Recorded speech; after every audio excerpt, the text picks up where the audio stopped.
Welcome to War of the Stars, a Star Wars podcast, coming to you every week from deep within the Outer Rim, far beyond the watchful ice of the Galactic Empire. Join your hosts, John Mark Tolley, Garrett K. Jones, and Brian Karasik, as they discuss the various facets of the saga's lore, characters, review the films, and discuss every tidbit of news coming out of Lucasfilm. And remember, this isn't just my Star Wars, this isn't just your Star Wars, this is our Star Wars. Hello. Hello there. General Kenobi. Oh, how are you guys today? Welcome, of course, to War of the Stars, the Star Wars podcast. As the man just said in the opening there. He's a very wise man. Handsome, too. And, as the t-shirt says. Oh, nice. I mean, it's on a t-shirt. It's official. It's got to be true. You know, you can just buy those, I think. I'm not sure there's any sort of a qualification. No. That it's on a t-shirt. No fair. How come mine says second best dad? Wait, you guys are getting shirts? Well, good to see you guys Speaking again. of which, you can get t-shirts. Night. You can get the official brand t-shirts at our Spreadshirt store. Just go check it out. Link will be in the description. All that crap, whatever. Anyway. Yeah, cool. Everybody have a good Mother's Day. We did. We were gonna go to Texas Roadhouse with my biological mom and grandpa and my mother-in-law, the whole family. But then we were in town getting some plants for my wife's garden, and we saw how packed it was there then, and we're like, ugh, Mother's Day is gonna be even worse. And they only do take reservations for up to 6, and we had 8. So we just decided to switch plans, and we got some steaks and grilled out, and Nice. got some ribeyes and grilled, and Nice. everyone brought little bit of stuff, and We went a little hoitier and toitier. The Nordstrom in our area has a little bistro restaurant, and they did a Mother's Day brunch where like you had to make reservations ahead of time, and so it was all like pre-feeks, whatever. I can't say it, but thank you. A pre-generated menu of stuff and flowers for the moms, and so my wife and daughter and mother all met out there for brunch. It was great. Oh, That's cool. that was nice. Yeah, I did create a gift for my daughter that her stuffed animals got for her collectively. So she got a little card that was signed with a bunch of little paws. Because she's her Stuffy's mom. Of course. Yeah, Mom's got a $1,000 coffee maker, so we're doing great. the $1,000 coffee maker, does it grow the beans and then farm them for her? No, those are actually cheaper. This one, it's a KitchenAid, and like it grinds the beans it's all one unit. Grinds the beans, heats the water. You can tell it whether you want a cappuccino, latte, flat white, like all kinds of different combinations. And Wow, it's pretty neat. It's something she's had her eye on for a while, and it replaced three other components on our countertop. So I'm pleased to narrow down. We've been together for 20 odd years at this point, so there are no surprises. I'm just like, so what are we getting you for Mother's Day? I'm at that point too. Yeah. I mean, my wife has got the point that she just told her the brilliant. Well, I don't mean that sarcastically, but literally brilliant idea, because I'm horrible at giving gifts, and my wife is very much puts a lot of thought into the gifts that she gets. So gives people, so she expects the same in return. And I'm a guy, and I don't sometimes think like that. So she's like, "Here's Amazon. Here's my Amazon wish list. Buy something from here. This is everything I want.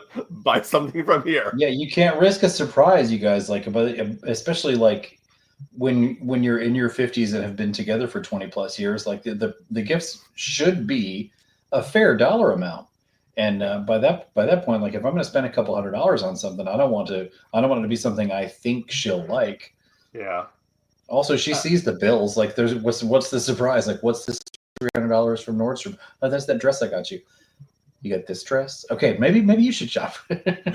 So, yeah, I think anyway, one of the best. It's a much better system. One of the best gifts I ever got from my ex-wife was in 2015. When the tickets went on sale for Celebration in Anaheim. Mhm. I bought 3 tickets for me, her, and her daughter, and that was her early Mother's Day gift. Because she's as much of a That Star would Wars fan not as I go am. over well in my household. Yeah. The Well- best one I got for my wife, but we'll get to the topic. My wife is a huge football fan, and I got her tickets to Soldier Field to see the Chicago Bears one year. And Bears. the Bears. We were the top row. It was the middle of November, and it was freezing. It's Chicago, and it's on the lake, and we had 20 layers on, and we're still. I mean, it snowed in April when I was there for Celebration. I can't imagine September. Yeah, well, November. It was middle November. So, Oh, November. Oh dear God! Football Why? is a cruel sport. yeah. Why does it have to be outside that time of year? All right. Well, here in November, it's still like 80 degrees, so it's hard to say. So anyway, we're talking about the gift that keeps on giving. We're talking about Ron, Thrawn. Admiral Memberberries. Grand Admiral member Barry. Sorry. Thank you very much. He's one of the highest ranking non-humans or near humans in all of Star Wars Imperial lore. Yes. Yes. But only because Timothy Zahn says so. Nothing but respect for Zahn and his characters. I gotta love it. Yeah. Yeah. I really got to. You're not allowed to be a Star Wars fan and not like Thrawn. I mean, We had a lot to Are we say about- talking? we did. Are we talking EU? Let's start with EU Thrawn because they are 2 distinct characters. Okay. Are we talking like new canon or legends? When you say EU, do you mean What- legends? Legends. Yeah, I mean, Legends. Yeah, we'll talk. I- We'll start with Legends. I think the thing that makes for me, I've been thinking about this for a while since we since last week, and I was thinking about what we're going to talk about when we talk about Thrawn. Is I think the thing that made Thrawn such a compelling character initially was the fact that we had him for so short a time. He was I mean, technically, if you want to say 5 books, but really only 3. He's in the Heir to the Empire, Dark Force Rising, and Last Command. And then he dies at the end of Last Command, and he kind of comes back in the Hand of Thrawn duology, but not really. That's more of just like, the idea of him. So I think that's one thing that kind of helped build the myth of Thrawn was he was in 3 books, and then that's it. But yet his presence was so much. It was, and I think he almost also helps when we get to the new canon. It's almost like it's better if he's just a threat, an idea. the best villains in fiction are generally presented in a you don't get enough to get bored of them. I just had to Google this, but at episode 4, Darth Vader is on screen for 8 minutes and 6 seconds. Yep. Mhm. That is a small amount of a movie time, and Hannibal Lecter, 16 minutes. So Yeah. that's, Well, look at and the both of those Emperor. Yes, look at the Emperor. Yeah. He's so bad. Don't He's stoke the fandom on that one, Mark.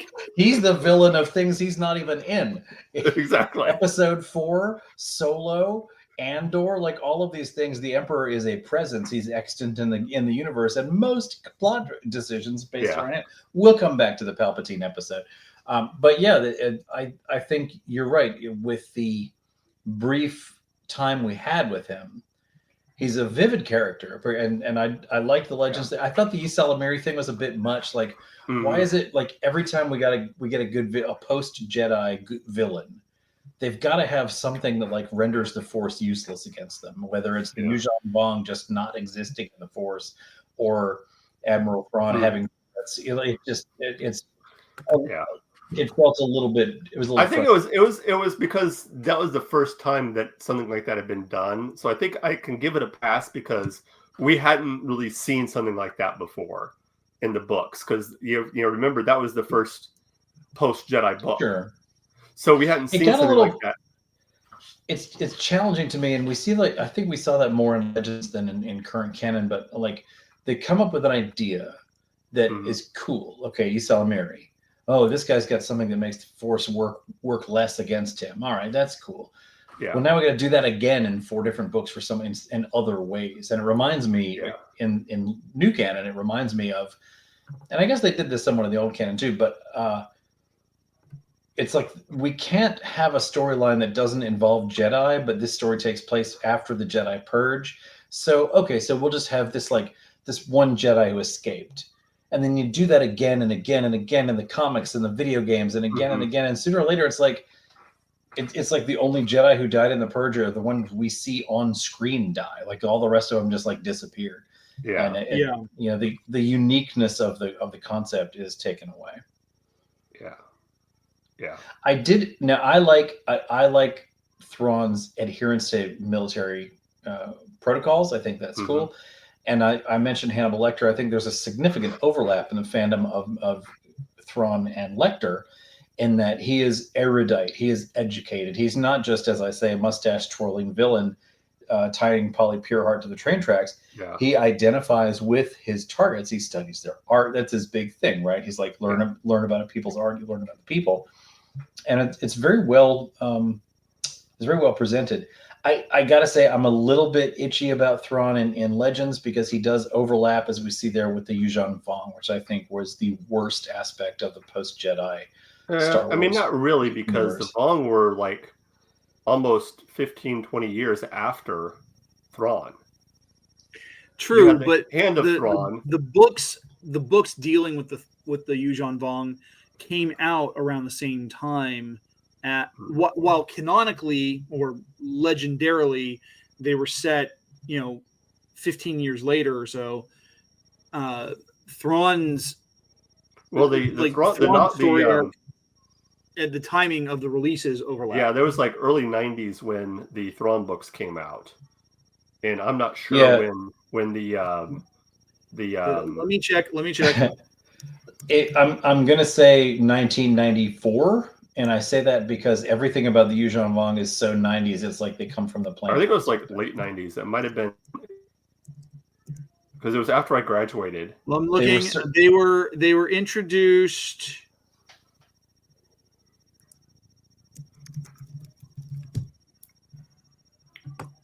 Closest one wins without going over. 1999 through 2003. Rats. Well, fair enough. Yeah. Even so, I maintain that an animated series about the Yuuzhan Vong would only exclusively voice them with Skeet Ulrich and Fairuza Balk. That's how 90s they are. Yeah. And a couple of the Eastern European actors who were in one of the Blade movies.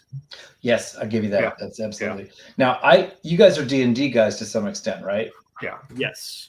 Okay, so I like to call the Yuuzhan Vong Space Githyanki because they have a lot of the same aesthetic. Yeah.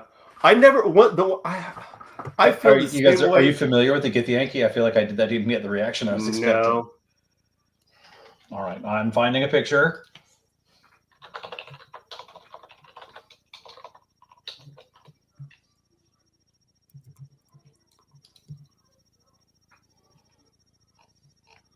Picture.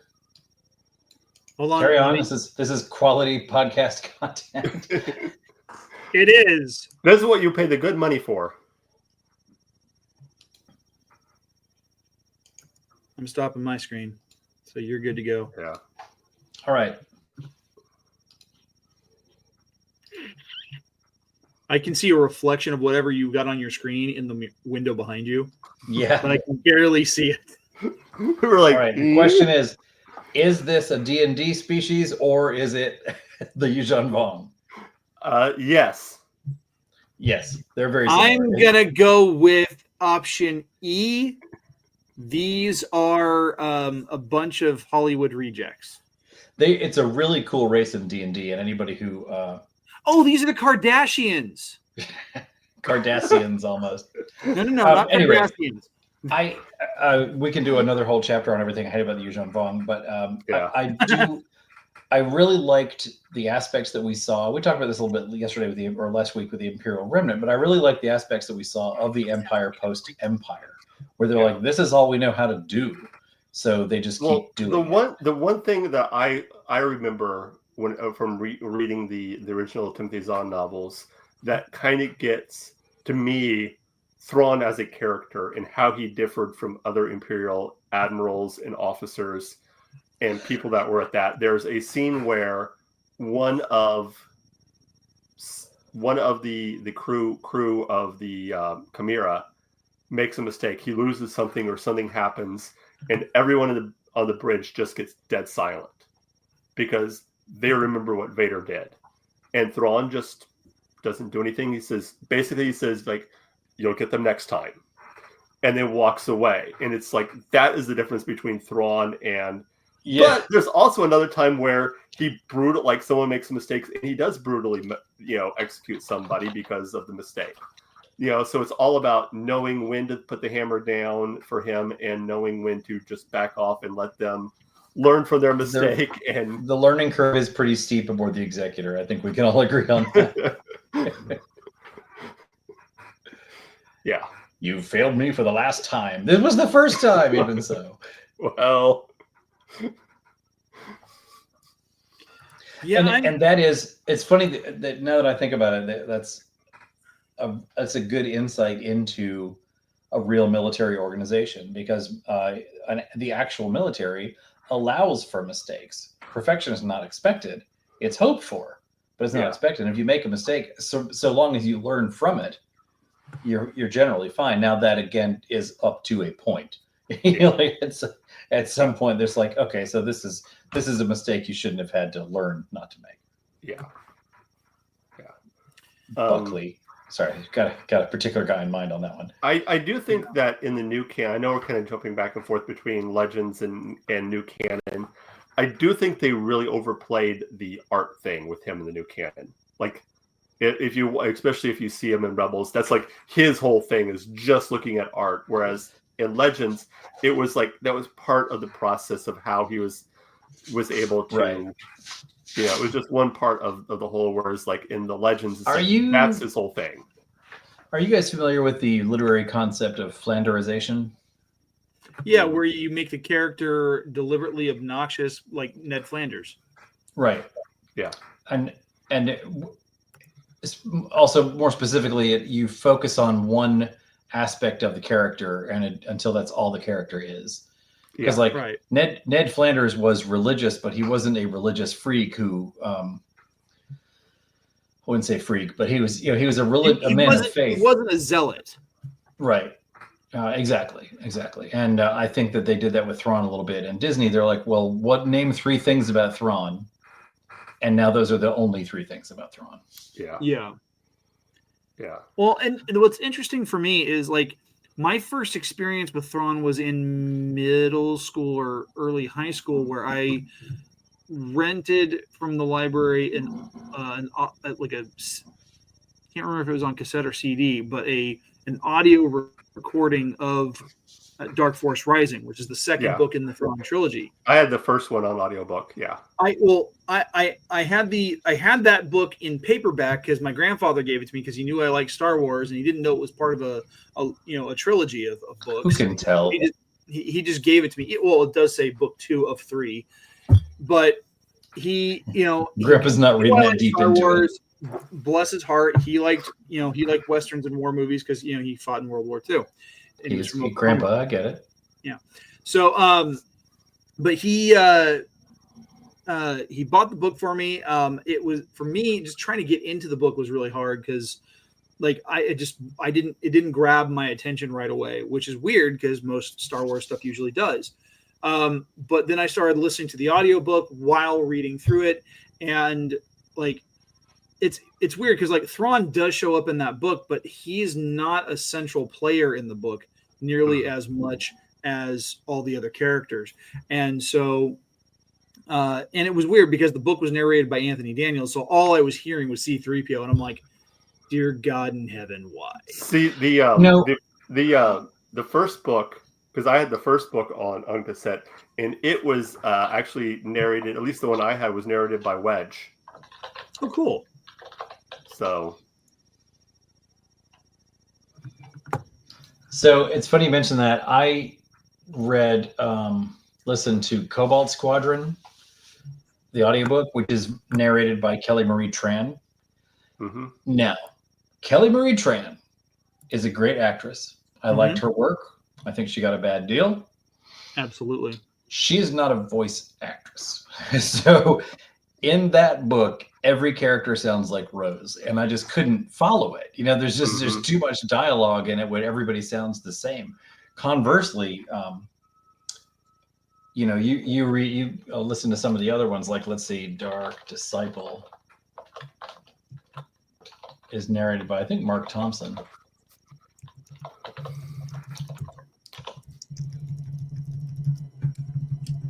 Yes, Mark Thompson. And he is a gifted voice actor and has narrated probably 70 to 80% of the Star Wars novels out there. Although I will say his Anakin owes a lot to Jesse Pinkman. I will say that. But regardless, is he constantly yelling bitch at everybody?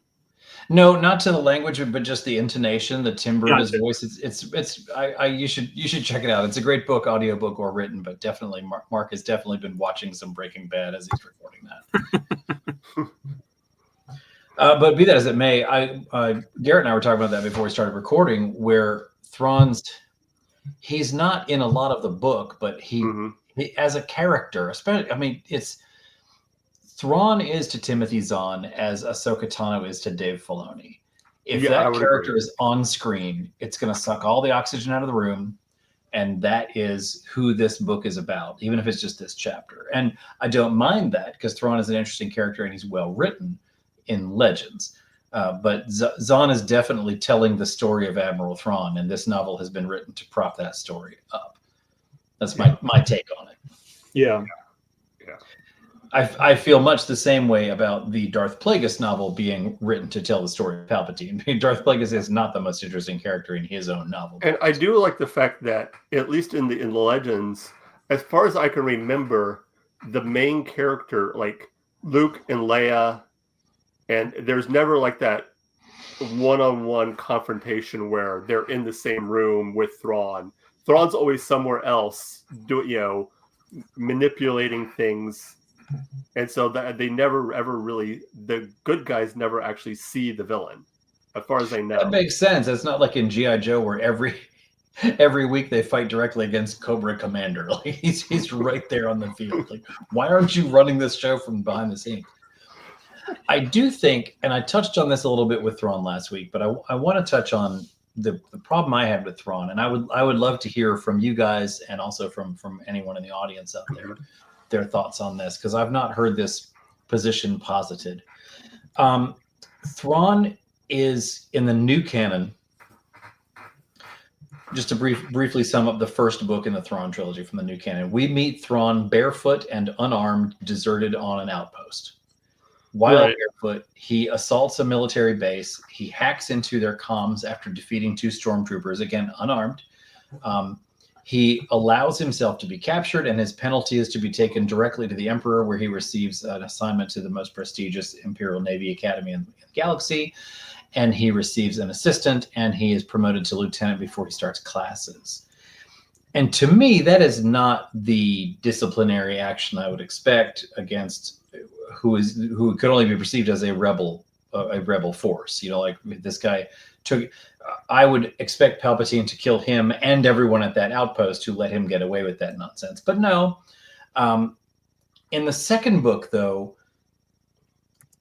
in the first book, I can forgive that. It's fun to watch. He's a good character, and I grouse about it, but it's good-natured. Throughout that first novel, every chapter, he learns something in the first chapter that is essential to solving a problem at the end of that chapter, and he's the only one who can do it. It's a little Harry Potterish by the end of the novel, but we're not here to watch the protagonist of this novel fail. I get it. It's okay with me. Not that nobody needs my permission. But the second book, I'm a Vader guy. And one thing I don't like about Thrawn, we see this a lot in the Empire, where success in the Empire relies on how much the Emperor likes you or people think the Emperor likes you. Mm-hmm. And Zahn plays a lot on Vader's insecurity in the second novel, because there's a lot of Thrawn-Vader head-to-head. And Thrawn just dunks on him constantly throughout that novel. While, most unforgivably, Thrawn is aboard the Executor. He is a guest on Vader's ship. Oh, wait, sorry. The other way around. Vader is on the Chimera. He instructs Thrawn that no one is to come aboard his shuttle. And Thrawn says that's not going to happen. And Vader says, "Yuh-huh," and Thrawn says, "Nuh-uh," and they go back and forth a little bit like that. And Thrawn's security detail breaks into Vader's ship and downloads all of its files and scans it for security threats. Now, this is someone directly disobeying Darth Vader in front of Darth Vader's troops. And all Vader does is just fiddle with his lightsaber on his belt menacingly, which, 2-3 times you do that and you don't light it up and it stops being so menacing. Mm-hmm. And that's what I couldn't get past in that novel, was Thrawn just relentlessly disrespecting Vader, disobeying Vader, countermanding Vader, and Vader just ooh, next time. Yeah, it feels very much like it feels very much like Starscream getting completely trounced by say Soundwave or Shockwave, right, in front of Megatron. Right. It's one thing for Megatron to do it. It's another for another Decepticon to do it to Starscream. Right. He's Starscream's second in command. Even if he does have that silly voice, let's show him a little respect, guys. What's wrong with Starscream's voice? Speaking of Cobra Commander, same guy. That was a good one. It's funny that it's funny that you mentioned that though, Brian, because there's a similar dynamic in hold on a second. I gotta continue. Okay, there's a similar dynamic in the Shadows of the Empire, the Legends story that takes place in between the events of Empire Strikes Back and Return of the Jedi, that kind of explains how Leia gets her Boushh costume and why Chewbacca's hair looks a little bit different, and it shows Luke constructing his lightsaber and stuff like that. So it fills in some of those gaps. And Prince Xizor, who is this Phaline underworld boss for the Black Sun organization, he is doing everything he can to supplant Vader as Palpatine's right hand.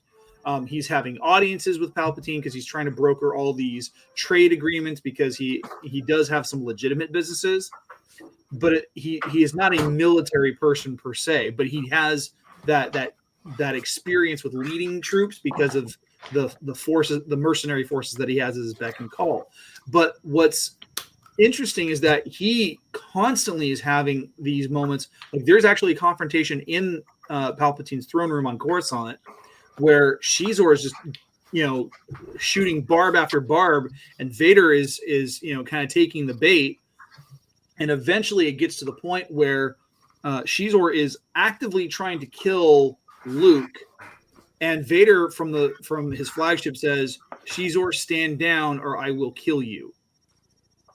And unlike this Thrawn story where Disney has basically emasculated Vader beyond what Palpatine has ever done,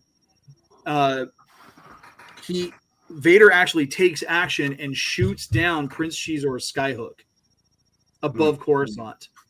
And the Emperor and the Empire and their propaganda machine write it off as, oh, it was a rebel attack. Naturally. Of course.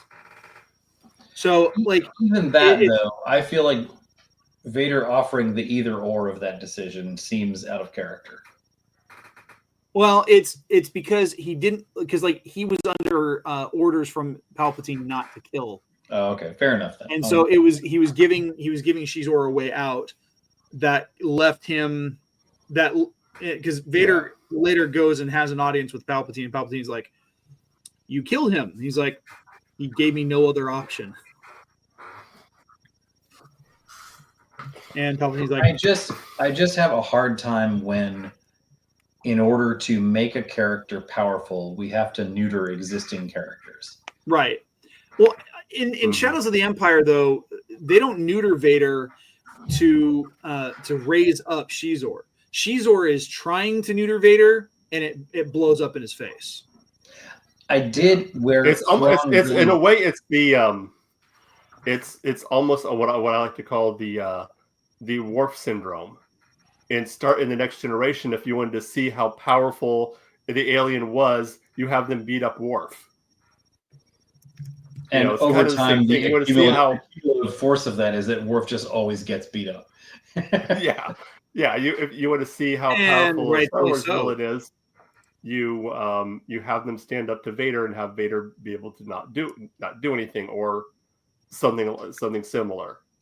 Now, what I really liked, where Thrawn really got me, was in the Rebels series when they introduced him. I was dubious. I was like, all right, fine, it's a Mickelson. Like, just add Mickelson, it's going to be good.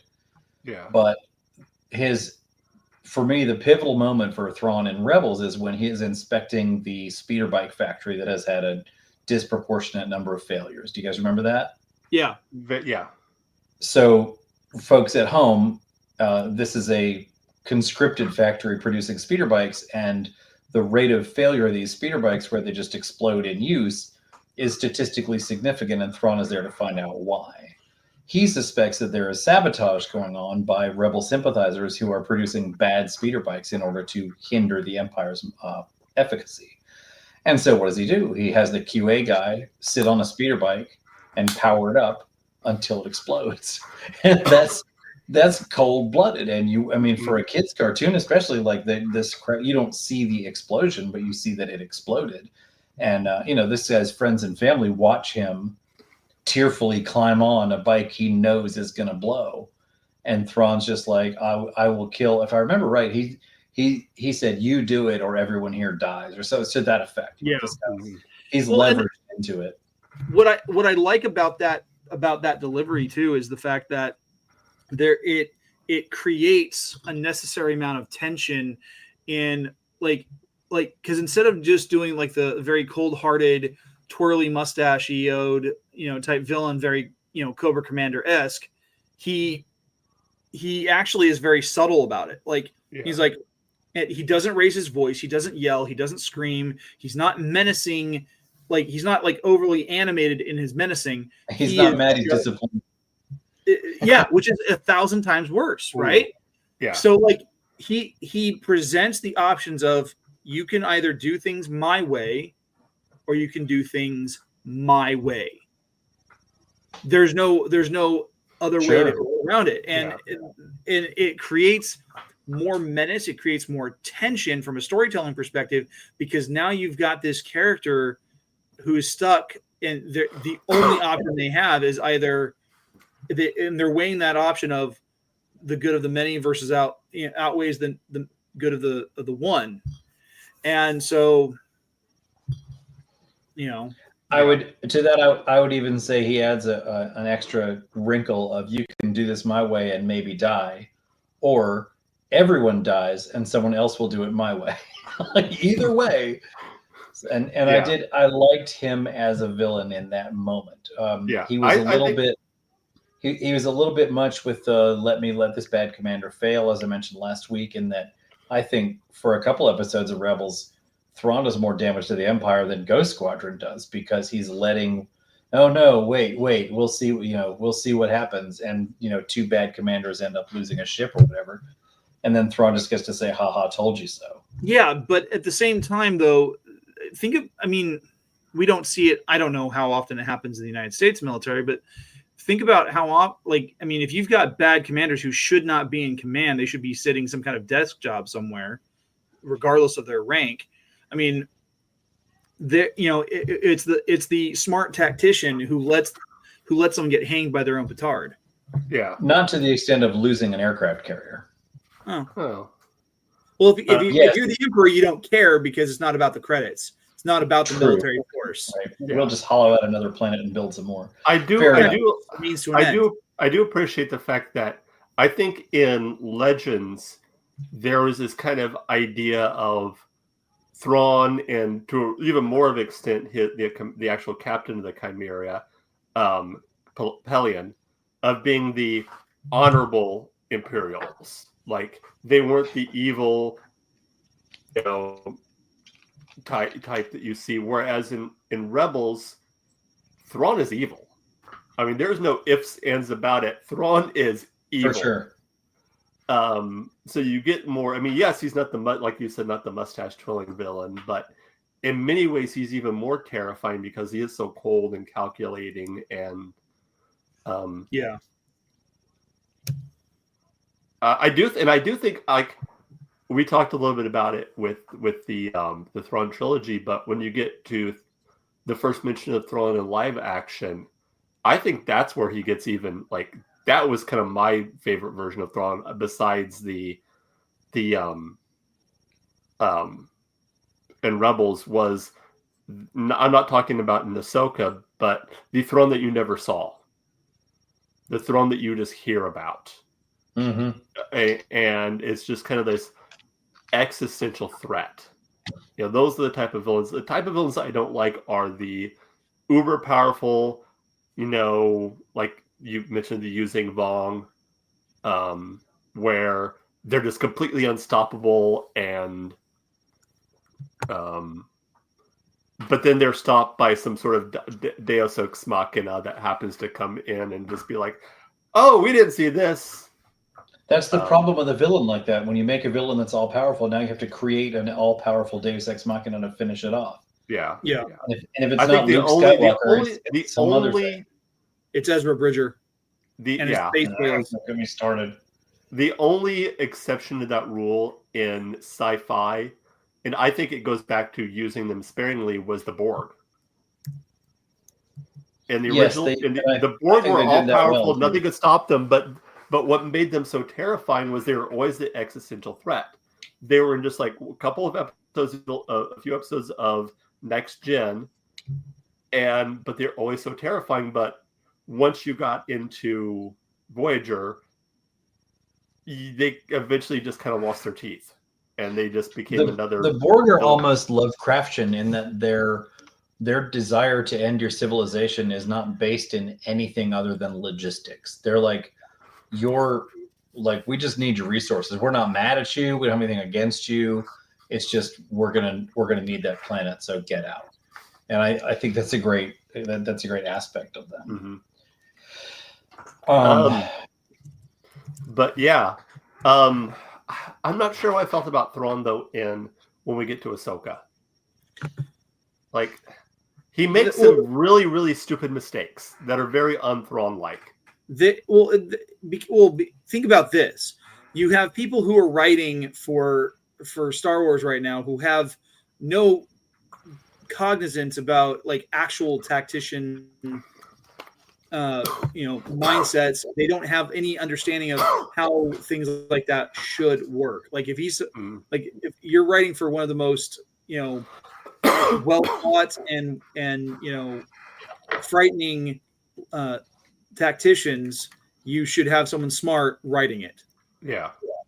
Well, like I remember when they finally get to the planet and Thrawn knows they're there and he sees where they're at. I think he sends like one or two TIE fighters out after them instead of sending an entire squadron to just level the area to make sure, okay, we got these guys. They're dead. Well, I mean, on the one hand, if there's some kind of like offhanded comment about the resources behind it, because I mean they've been out there for years, without the resources to replenish. That's so true, yeah. that could have been a factor, but it's never explicitly stated. There's nothing about it. It's just they're just assuming the audience is clever enough to figure it out, which most audiences should be. But at the same time, you've got people who are writing the show for they're writing it without any real understanding of the character and what makes him tick. They're throwing him out there because of, as Brian said, Grand Admiral member berries. Mm-hmm. I mean, because basically for me, Thrawn got the Daredevil treatment from She-Hulk in Ahsoka. So like for the entire run of She-Hulk, you get Daredevil being pitched as going to be like this really awesome epic sequence of action in this otherwise meager and muddling comedy. And when we finally get him, you can hardly see it. It's overly done in CGI. The choreography is dumb, and he's turned into a walk of shame joke at the very end of the episode. Mm-hmm. That's it. And then, whereas with Thrawn, they keep pitching about how dangerous he's going to be, that he's going to be this major threat in Ahsoka. That was one of the things that they were banking on because of all the people who either, like us, read the books and were familiar with the lore or watched Rebels. And then they finally bring him in, and he makes dumb tactical mistakes. Yeah. Which I think canonically he had never done before. Right. Literally. Yeah. Yeah, in Legends, his big mistake was over trusting the Rook and the rest of the Noghri, and not realizing that, it was Rook realizing that Thrawn had been using him and his people, and this is how he dies. Is Rook literally stabs him in the back. Right. Because he thinks this character has feared him long enough to not do anything to him. And it comes to the point where Rook no longer is afraid of Thrawn or any threats that Thrawn makes, and he's willing to do what is necessary to end the threat. That's a species we did talk about sometime, is the Noghri, because they're one of my favorite things to come out of the Thrawn trilogy were the Noghri, because they were just terrifying. Like some of the stories you hear about them in the Thrawn trilogies, they're just like, yeah. There's something else that leaves me a bad taste in that first Thrawn novel in the new canon. When he's at that audience with the Emperor, Palpatine is like trying to get him to swear loyalty to the Empire so he doesn't get killed. Like I'd let you live if if I knew I could, you were on my side. And Thrawn just won't do it. He's like, well, for the time being, and now mutual benefit type thing.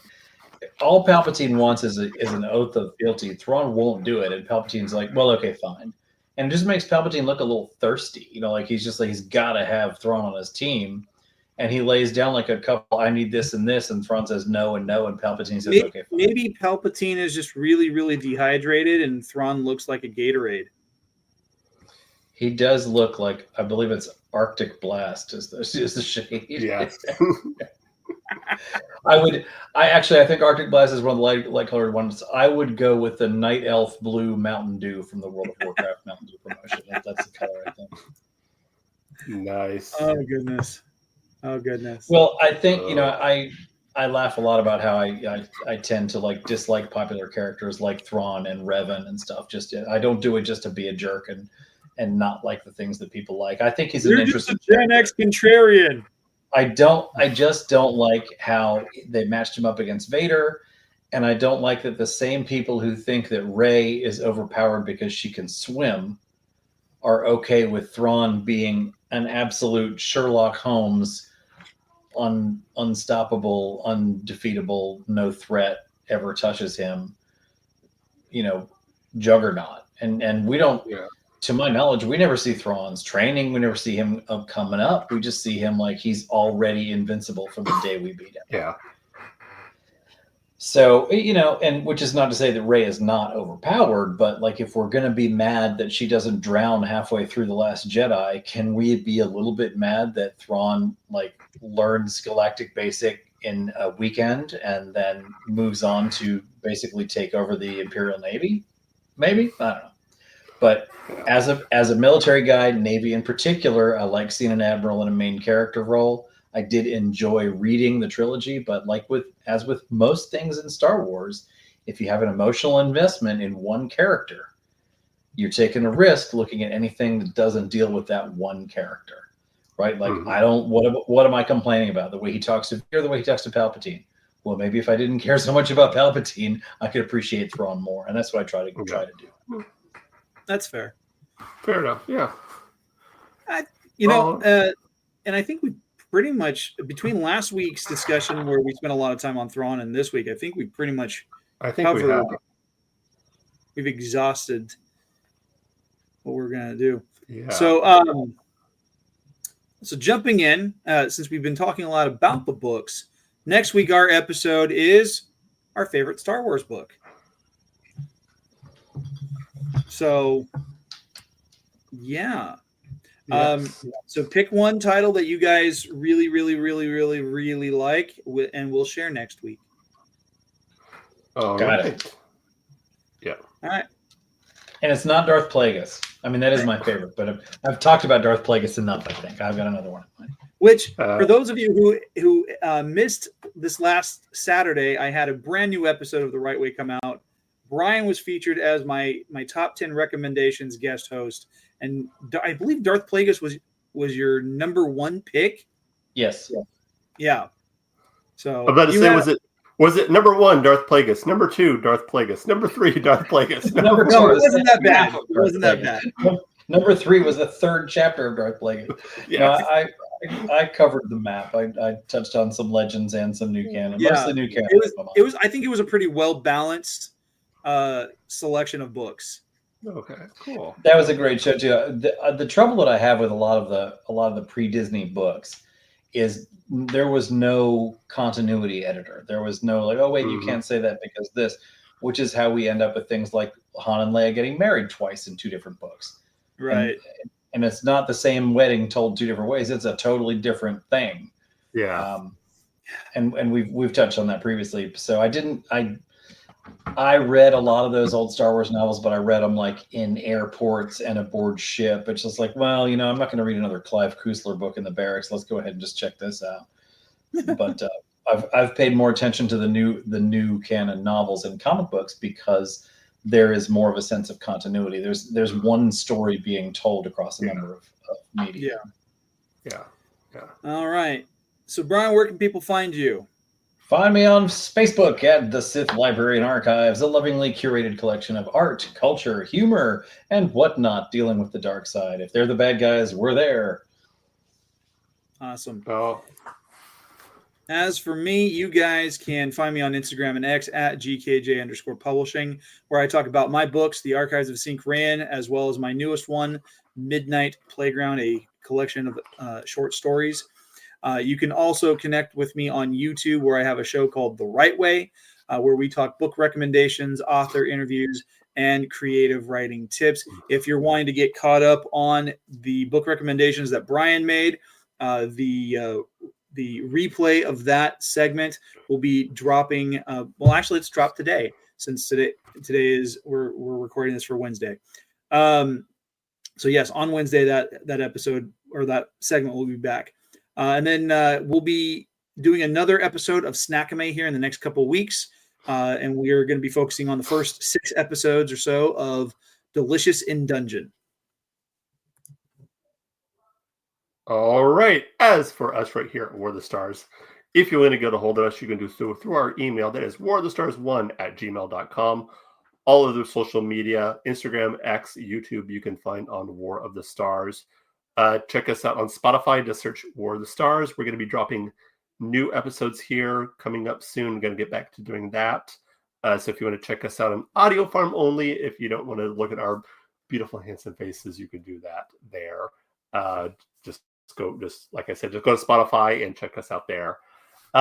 We are, of course, a proud member of Feast of Fandoms. Check us out at feastoffandoms.com or on YouTube at Feast of Fandoms. If you want to support the show, doing this all backwards, I know, but sorry.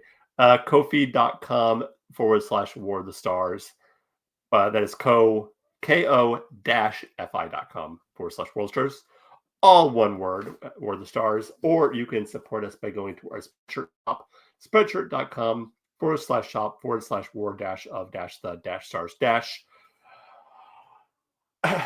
We're going to be working on getting some new merch out here. Got a couple of new designs out that I'm going to be working on getting up on the site, and also making the site. I've been working on trying to get the site more streamlined with the wordage there. But that will do it for us right now. Thanks for listening or watching. And as always, remember, this is not just my Star Wars. This is not just your Star Wars. This is our Star Wars. Until next time, may the Force be with you.